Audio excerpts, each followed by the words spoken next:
मैं शिप्रा, आप देख रहे हैं SPN 9 न्यूज। कल तक पूरे देश में अडानी अडानी अडानी हो रहा था और आज अचानक ये लहर राहुल गांधी की तरफ मुड़ी हुई दिख रही है। ऐसा कैसे हो गया? हुआ ये कि मंगलवार को राष्ट्रपति के अभिभाषण पर चर्चा जब हुई तो राहुल गांधी ने प्रधानमंत्री नरेंद्र मोदी से कुछ सवाल किया और उन सवालों के साथ साथ सीधे सीधे वो नरेंद्र मोदी पर कुछ आरोप लगाते हैं। सवाल क्या थे ये तो एक अलग मुद्दा है, लेकिन राहुल गांधी के इस तीखे रवैये ने एक अलग बहस छेड़ दी है कि क्या 2024 के लोकसभा चुनावों के लिए राहुल गांधी तैयार हो चुके हैं।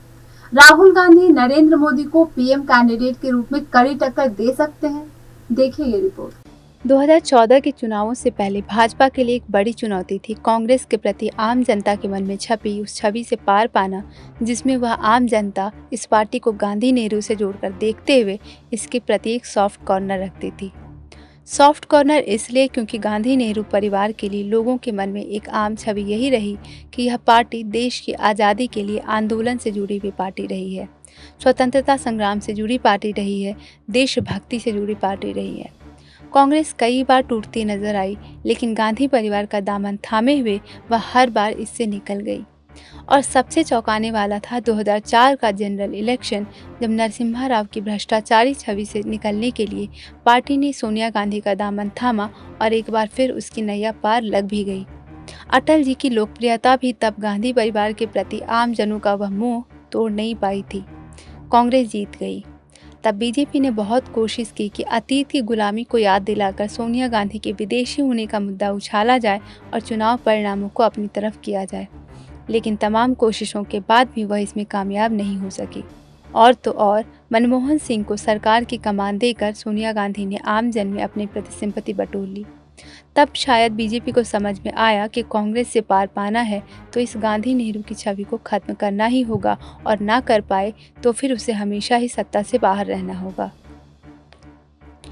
2014 के चुनावों में कांग्रेस के भ्रष्टाचार के मुद्दे को सीधे सोनिया गांधी से जोड़कर दिखाया गया कि मनमोहन सिंह की आड़ में यह सब सोनिया गांधी की जानकारी में हुआ।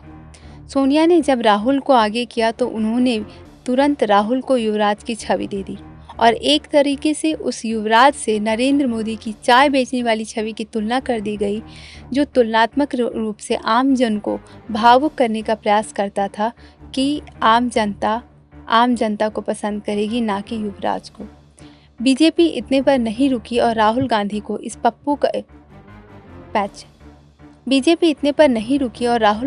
पप्पू का नाम दे दिया, जिसे राजनीति की, अर्थव्यवस्था की, आम जन के मुद्दों की कोई समझ नहीं है। राहुल अब तक उस छवि से जूझते रहे हैं, लेकिन भारत जोड़ो यात्रा के बाद मंगलवार को संसद में जिस प्रकार से राहुल गांधी ने नरेंद्र मोदी से अडानी को लेकर तथ्यों के साथ बात की, अचानक से लोगों को उनमें कांग्रेस का एक कद्दावर नेता देखने लगा, जिसे देश के मुद्दों की समझ है, जिसे तथ्यों की समझ है और जो सरकार से निर्भीक होकर सवाल पूछ सकता है। सबसे बड़ी बात यह थी कि अपने इस भाषण में राहुल गांधी ने सिर्फ हिंडनबर्ग रिपोर्ट और अडानी की बात नहीं की। वे बड़े विश्वास के साथ एक तस्वीर दिखाते हुए अडानी मोदी के रिश्ते की बात करते हैं। विपक्ष ने पहले भी यह कहा कि सरकार अडानी की बात सबसे बड़ी बात यह थी कि अपने इस भाषण में राहुल गांधी ने सिर्फ हिंडनबर्ग रिपोर्ट और अडानी की बात नहीं की। वे बड़े विश्वास के साथ एक तस्वीर दिखाते हैं और तस्वीर दिखाते हुए अडानी मोदी के रिश्ते की बात करते हैं। विपक्ष ने पहले भी यह कहा कि सरकार अडानी को आगे बढ़ा रही है, बजट भी उसे फ़ायदा देने वाला बताया गया, लेकिन राहुल उस पर फैक्ट देते हैं। क्यों? वो बताते हैं कि सरकार ने 19,800 करोड़ का प्रोजेक्ट सबसे बड़ी बात यह थी कि अपने इस भाषण में राहुल गांधी ने सिर्फ हिंडनबर्ग रिपोर्ट और अडानी की बात नहीं की, बल्कि वे बड़े विश्वास के साथ एक तस्वीर दिखाते हैं और तस्वीर दिखाते हुए अडानी मोदी के रिश्ते की बात करते हैं। विपक्ष ने पहले भी यह कहा था कि सरकार अडानी को आगे बढ़ा रही है, बजट भी उसे फ़ायदा देने वाला बताया गया, लेकिन राहुल उस पर फैक्ट देते हैं। वो बताते हैं कि क्यों वो अडानी और मोदी के रिश्ते हैं। वो बताते हैं कि सरकार ने 19,800 करोड़ का बजट ग्रीन एनर्जी के सबसे बड़ी बात यह थी कि अपने इस भाषण में राहुल गांधी ने सिर्फ हिंडनबर्ग रिपोर्ट और अडानी की बात नहीं की। वो एक बड़े विश्वास के साथ एक तस्वीर दिखाते हुए अडानी मोदी के रिश्ते की बात करते हैं। विपक्ष ने पहले भी यह कहा था कि सरकार अडानी को आगे बढ़ा रही है, बजट भी उसे फायदा देने वाला बताया गया था, लेकिन राहुल गांधी उस पर फैक्ट देते हैं। वो बताते हैं कि सरकार ने 19,800 करोड़ का बजट ग्रीन एनर्जी के डेवलपमेंट पर दिया है। और क्या संयोग है कि अडानी कुछ समय पहले ही ग्रीन एनर्जी प्रोजेक्ट शुरू करने की बात कह चुके हैं। वे बांग्लादेश में प्रधानमंत्री की यात्रा के बाद अडानी को टेंडर मिलने की बात बताते हैं। श्रीलंका की संसद में चेयरमैन के बयान को बताते हैं कि श्रीलंकन राष्ट्रपति का नाम लेते हुए उन्होंने साफ साफ कहा था कि नरेंद्र मोदी ने अडानी को एक प्रोजेक्ट देने की बात बताई है। इसके अलावा वो बेरोजगारी, महंगाई से लेकर अग्निवीर योजना तक की बात करते हैं।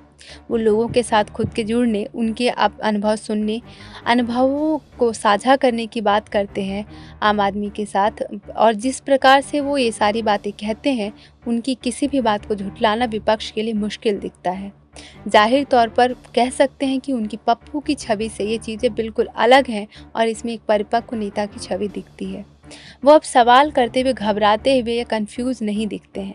राहुल का बदलाव सबके लिए चौंकाने वाला है, क्योंकि बीजेपी ने जो पप्पू की छवि उनकी बना दी थी, कल का संसद का जो सत्र था उसको उनकी ये छवि बिल्कुल ख़त्म कर देने वाला लगता है। उनका ये रवैया बिल्कुल ही नया है। लेकिन यह पहला मौका नहीं था। भारत जोड़ो यात्रा में भी वो पूरी गंभीरता ओढ़े हुए दिखे, गंभीर होकर सवालों को सुनते हुए दिखे, गंभीर होकर सवालों के जवाब देते हुए दिखे थे।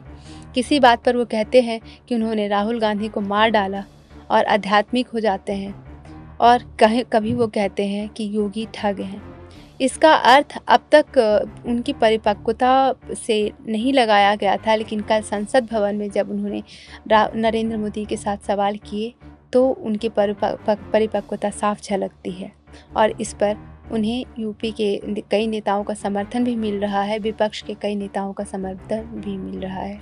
वो अब सवाल करते हुए घबराते या कंफ्यूज नहीं दिखते हैं। राहुल का बदलाव सबके लिए चौंकाने वाला है, क्योंकि बीजेपी ने जो पप्पू की छवि उनकी बना दी थी, उसको उनका ये संसद का नया सत्र बिल्कुल ही अलग रूप में पेश करता है। लेकिन ये पहला मौका नहीं था जब राहुल इतने मजबूत नेता की तरह नजर आए हैं। भारत जोड़ो यात्रा में भी वो पूरी गंभीरता के साथ दिखे, गंभीर होकर सवालों को सुनते दिखे और गंभीर होकर सवालों के जवाब देते भी दिखे।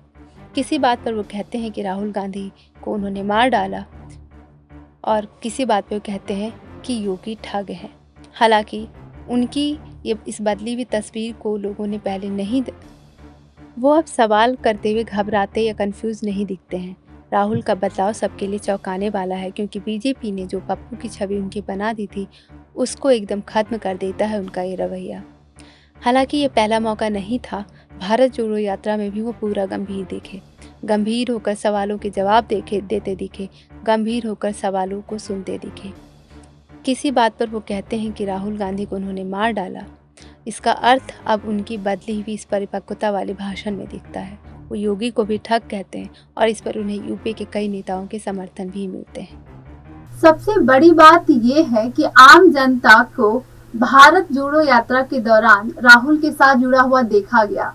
वो भी इस बात को पुख्ता करता है कि राहुल गांधी अब बदल रहे हैं, और ये जो नए राहुल दिख रहे हैं उसमें कहीं न कहीं आम जनों को लुभाने की, आम जन के जमीनी मुद्दों पर परिपक्वता के साथ बात करने का दमखम है।